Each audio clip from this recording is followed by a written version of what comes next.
Sup guys?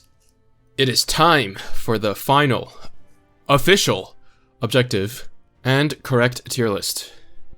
This is the carrier version. Now, carriers have got it all. They got damage, they got heals, slows, AoE, single target nuking, screen clear, damage buffs, you name it, they got it. So, how are you gonna tier all these carriers that have completely different roles from each other, you may ask? Completely arbitrarily, of course. I do whatever I want because it's my tier list. That is the beauty of it. And since I don't really have much to rant about when it comes to carriers, it is finally time for the grand reveal. Ooh, is that Perseus in F tier? Does it make you angry? By the way, you're legally forbidden to use ships in the F tier, so now that you've seen it, it's too late. Anyways, let's start as usual with the good ships. Kaga is my favorite ship in the game, so she's rank 1. Next is Zeppi. As you can see here, Zeppi carried me to my first 13-4 clear back in the day. This was literally the first Azurlane video I ever posted, so she deserves her own tier. Next, we get into the triple S tier. First up is Shinano. Her personal damage, assuming that you satisfy her 3 IGN requirement, is on par with the personal damage of all the other top carriers. The amount of buffs and debuffs that she has is literally unmatched by any other carrier in the game. So let's break this all down one by one. First, she has a stacking damage taken debuff that stacks up to 9%. On the first airstrike, it's already at 6%, and it only takes the second airstrike for it to reach 9%. And I'm just going to talk about mostly her impact on other carriers. So despite the fact that this debuff works even for non-carriers, we're just going to treat it as 9% for carriers. The same skill also reduces the enemy's AA stat by up to 9%. Assuming that you're against an enemy with 300 AA, which is on the lower end of things, a 9% reduction in AA stat is about a 6% increase in damage for all of your airstrikes. Combining the two parts of her first skill, she already increases your carrier damage by 15%. On top of that, she also buffs IGN carriers by yet another 15% aviation and accuracy, increasing their damage by well over 15%. Obviously, Haku is the biggest beneficiary of this, and many people confuse Haku's insane damage numbers for her own output, but in reality, Haku without Shinano is not that impressive. So when we tally up all the buffs, she increases the damage of IGN carriers by over 30%, while increasing the damage of other carriers by a good 15%. And we're not even done with her yet. She also buffs all 3 stats that Destroyers want in Chapter 14, making her a great option for mob fleets even in the hardest stages of campaign. There are still some things I haven't mentioned, but I think you get it at this point. In fact, I would go as far as to say that she is actually held back by the lack of IGN carriers that are as strong as her, and when they do finally release some more strong IGN carriers, she will only get stronger. Next is Yorktown. She kind of tries to be Shinano, but isn't as good at it. Unlike Shinano, her damage buffs for her sisters are both weaker and more limited. Her damage increase only goes up to 15% with a combination of the AA reduction as well as the flat damage bonus. And since the damage bonus portion is additive with Enterprise's Lucky E, it only goes up to 10% bonus damage for her. But she does make up for what she lacks in a couple ways. First, her loadout allows her to take up to 5 fighters, making her damage against single target light and medium enemies absolutely devastating. Just because of the loadout, she is without a doubt much stronger than Shinano against light armor, and likely noticeably stronger against medium as well. Next, her reload reduction allows certain compositions to squeeze out an extra airstrike, which Shinano can't do. And lastly, she has a bit of AA and detection gauge reduction built into her skills, and if she can keep her stealth up for even one more airstrike than another carrier, that is a huge difference maker. At just 300 AA, a stealth airstrike deals 30% more damage than an unstealthed one, up to 50% more damage at 600 AA. So, as you can see, despite not having the raw numbers of Shinano's buffs, Yorktown makes up for it in other ways. Next up is Unicorn, the best healer in the game. It's really easy to see her impact just by using mob fleets that contain her versus mob fleets that don't, so I don't think I'll need to go into too much detail. Since you can get her easily early on from Chapter 4 and the guild shop, she pretty much invalidates all the other healers in terms of gameplay. Next, Independence brings a lot of things that most other carriers don't. First, both her in-fleet and cross-fleet buffs are extremely valuable, as carrier reload buffs are quite rare to come by. Next, her airstrikes are extremely fast and easy to desync with the rest of your main fleet, making her a premier option in mobs. Finally, as a cherry on the top, she pretty much has the best AA in the game out of all the carriers. While she doesn't have nearly as much output as Shinano or Yorktown, I feel it's appropriate to put her here based on how much I actually use her, which is way more than the UR carriers.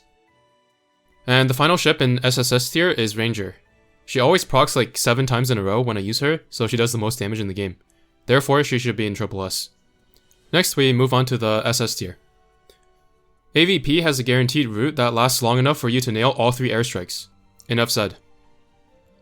Enterprise deals top-of-the-line damage against all 3 armor types, and is only set back by her inconsistency. If you consider her skill as a 70% increase in damage, then her output would probably be somewhere between Shinano and Haku. Possibly weaker than Haku only against heavy armor.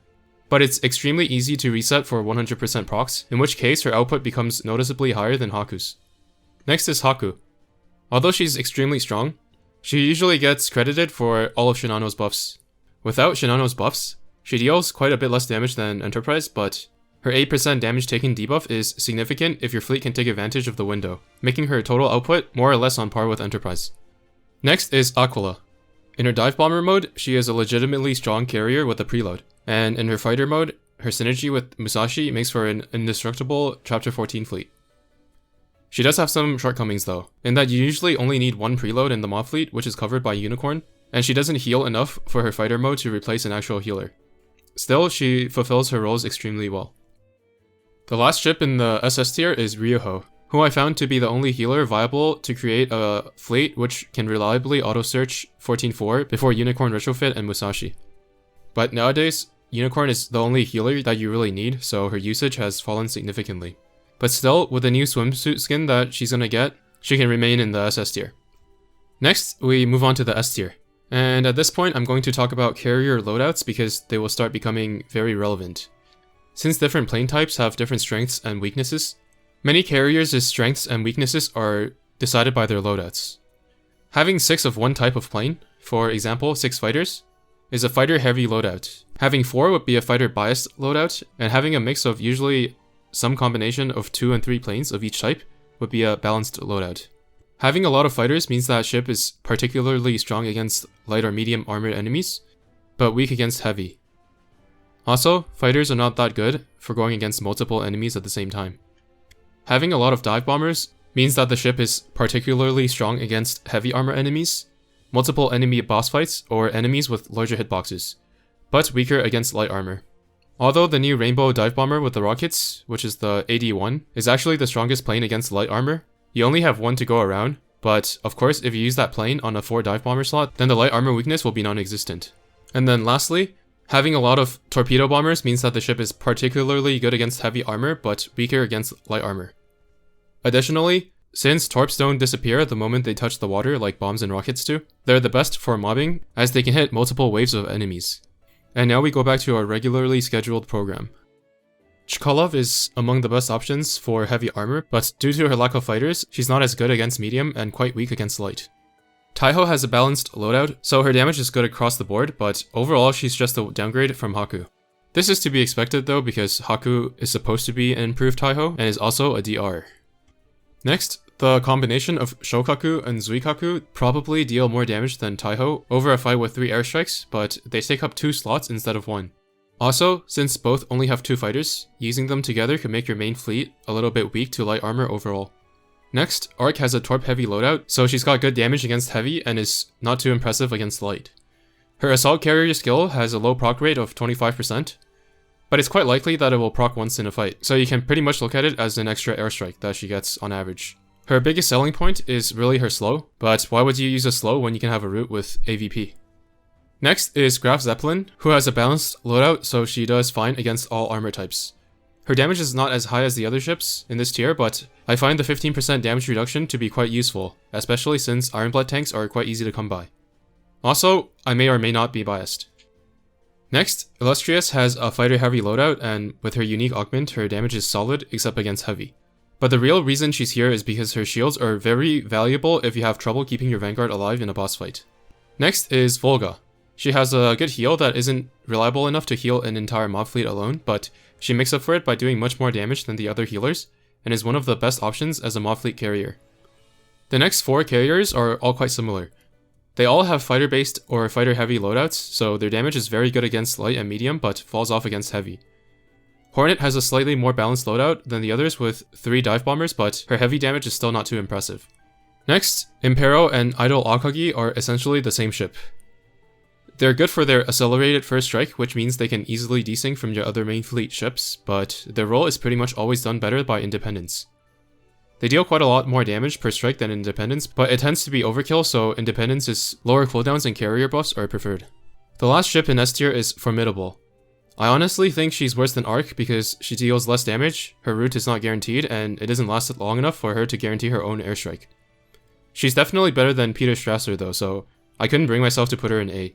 Pretty much all of the ships in S tier are extremely strong if used properly to their strengths, but they do have some glaring weaknesses, and overall, they can be replaced by another ship in the SS or SSS tier. Now we're on to A tier. Jofra has solid damage but has a balanced loadout with a parallel torp barrage, so nothing really stands out about her. She could potentially really shine if you're an intermediate player who needs multiple fleets to take down the Arbiters, and you use her in your last fleet, but I don't particularly have any use for her. Next is Essex, who is similar to Volga but without the heal. Her damage is higher and more consistent than Volga, but Volga already deals enough for mobs. She doesn't stand out in any way against bosses due to her balanced loadout, so she's outperformed in one way or another by some ship in S tier. All of the other Essex class carriers that are not mentioned are also in similar positions. Next is Akagi, who is almost always a downgrade of Idol Akagi, and with a skin sharing update, she probably deserves to be in F tier. But luckily for her, my wife Kaga insisted that I spare her. And the last ship in A tier is Peter Strasser. She has a balanced loadout, so her damage is okay, but nothing quite stands out. Her route might as well not exist, and she has a reload buff for a KMS carrier fleet, but I don't have any particularly strong feelings about that. She does like both Kaga and Graf Zeppelin though, so she's valid in my book. And now we're finally in F tier. This is what you have all been waiting for. Starting with Ryujo. I bet you're wondering, why did you choose Ryujo over literally anyone else, like Princeton or Hio? This is because I retired her before I cared about fleet tech, and she did not come back for 2 whole years. Even after they added her to the merit shop, I had to wait weeks before she rotated in. Is this my fault? Absolutely not. Into F tier she goes. Next up is Perseus. I don't like her face, personality, and her voice would probably have a hard time cracking into my top 200 favorite voices in the game. And let's be honest, all of her gameplay biases really stem from these important factors. It also doesn't help that I don't like how she does next to nothing after dumping her preloads. If once in this entire series I were to put aside my biases and place her somewhere quote-unquote reasonable, I'd probably put her with or below Ryuho. Most people would prefer her to Ryuho as she's better for most things, but Ryuho carries harder where it matters most. Either way, she remains in the F tier. If you're still upset about it, good. And the last ship that I'm going to cover is Ranger. I hate how when I use her, she never procs, but when other people use her, she procs like 10 times in a row. It makes no sense. To me, she's no different than a common light carrier. F tier. And with that, the final tier list is over. If you wanted to check out any of the other tier lists, I have left the playlist in the description. Thank you for watching, I hope you enjoyed, and I'll see you in the next one.